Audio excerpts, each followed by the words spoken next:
Hello friends, welcome to Civil Engineering Wikipedia. Friends, today I'm going to tell the design of the double reinforcement beam. How to design a beam.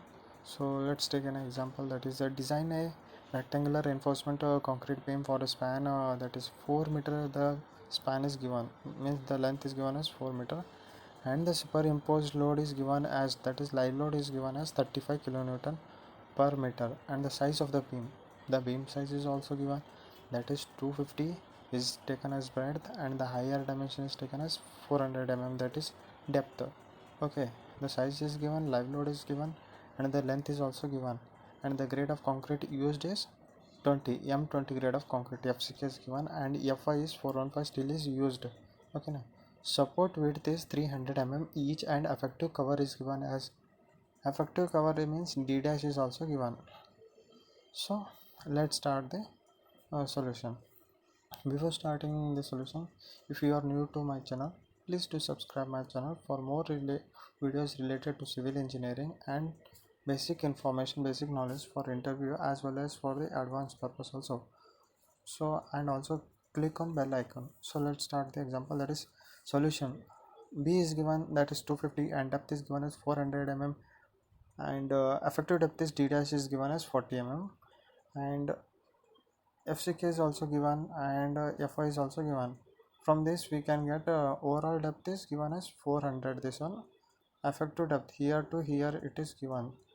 Okay, now here to here is given, that is 40 overall is 400 so 400 minus 40 is 360. Okay, 360 effective span is the least of the effective span. Effective span is nothing but the center to center of the support length. So the support to width is given as 300 The clear span is 4 meter. 4 plus 0.3. How it comes, means, wait. This is the wall of 300 This is the wall of 300 The beam is resting like this. Okay, from here to here they are telling. We know that this is 4 meter. This is a 0.3. This is 0.3. Therefore here half is 0.3, here half 0.3. Half plus half is equals to 1. Therefore 4 plus 0.3, that is 4.3. Okay, this is 4.3. This is 4.3. Okay. Then next comes 4.3. The clear span is given as we have already calculated this one. Now the effective span will be equals to 4.3. Let's assume the total load, that is the loads taken as self weight of the load we shall calculate, that is nothing but the cross section into the density of concrete. Cross section of the beam is given as here 250 into 400. We shall calculate in meter, therefore 0.25 into 0.4 into 25. If we multiply all these three things, that is 2.5 kilonewton per meter it will come. Now the superimposed load. The superimposed load is also given here. So 35 kilonewton. If we add both these things, and the total load becomes 35 plus 2.5, 37.5 kilonewton per meter. So this is the unfactored load. We need to take a factor load. Therefore, for factor load, we need to multiply by 1.5. 1.5 into 37.5. It will becomes 56.25 kilonewton per meter square. Now the factored bending moment is given by mu is equals to wu into L square by 8. Therefore the total factor moment W is already we got, that is 56, and L is effective length, it is here effective span length, that is 4.3 square divided by 8, it will becomes 130 kilonewton meter. Okay, up to here over. Next part it will comes now the moment, resisting moment. How much the moment is coming, let's see now. The limiting moment or resistance of a given section of a singly reinforcement section, that is mu is equals to 0.138 FCK BT square. Means limiting moment means the maximum moment. Maximum moment is given by mu limit is equals to 0.138 FCK into BT square. 0.138 as it is FCK we have taken as 20, and B is breadth of the beam has taken as 250, and the effective depth is taken as 360 mm, therefore whole square. So the maximum, that is the limiting maximum moment, is answer we got is 89.42 kilonewton per meter is the maximum moment. Okay, now the moment we have got is, see, our moment is 130, but the maximum moment allowed is 89, which is greater. 130 is greater than 89, therefore hence it is designed as the doubly reinforcement beam, section beam. So for this one, the next step will be the area of steel calculation. The area of steel required in the tension member means bottom bar, bottom steel calculation. If the cross section is like this, tension reinforcement, this reinforcement we need to calculate the AST of this one, first one. Okay, the formula is given by 0.87 Fi AST1 is equals to 0.36 FCK B into XU max. Okay, here AST1, AST2 it will come. So AST1 is given by this formula. Now AST1 is equals to, if we cross multiply all these things, if we take all these things in the bottom, it will becomes like this. Okay, 0.36 into FCK is 20, B is 250, XU max. XU max is nothing but one formula is there. XU max divided by D is equals to 0.48. It is for 415 steel. For 415 steel, it is this one. Okay, 0.4848 into 360. 360 is nothing but the effective depth. We need to into, therefore, and 0.87 into Fi is 415. After calculating all these things, we get the area of steel as AST1 is equals to 861.5 mm square. Now we calculated here AST1. AST2 will be also be there. We need to calculate afterwards. Now we shall calculate the area of steel required here. Okay, that is the compressive member. That is D dash by D is equals to 40. Effective cover is 40 mm and effective depth is 360. We are getting the value as 0.11 from the table SP16 F table. I have taken a screenshot of this one.